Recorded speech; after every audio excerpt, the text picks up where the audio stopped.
যে হুজুর আমি মোবাইল চালাইলে আপনার অসুবিধা কি? আমি না, আরে বেউকুফ, আমার অসুবিধা কি বেটা?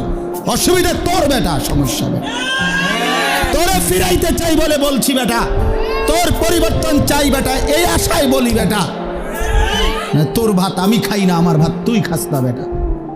তোর মতো ফালতু বেটা জাহান্নামে গেলে, তুই বরবাদ হয়ে গেলে আমার সমস্যা কি বেটা? এই জন্য চরিত্রহীন লম্পট ছেলে মনে রাখো, তোমার মতো অপদার্থ যদি জাহান্নামী হয় তো আল্লাহ তাআলার জান্নাতে যাওয়া বান্দার অভাব পড়ে নাই। দেখো নারী, দেখো ছবি, দেখো বেটা উলঙ্গ দৃশ্য, তোর মতো ফালতুরে গণার ধরবার টাইম তো নাই বেটা। অসুবিধা কি? কত নাফরমান আইলো গেল এই পৃথিবীতে, ইসলাম তো কিচ্ছু হয় না।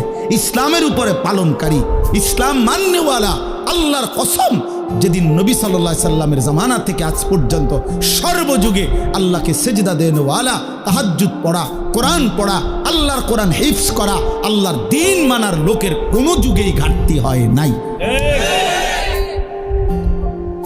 হবেও না ইনশাআল্লাহ।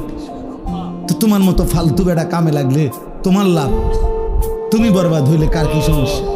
আমনের কি সমস্যা? আমার কি সমস্যা বেটা? বেউকুফ, তোর সমস্যা বেটা, তোর সমস্যা। জাহান্নামের আগুনে কষ্ট পাইবি বাপ।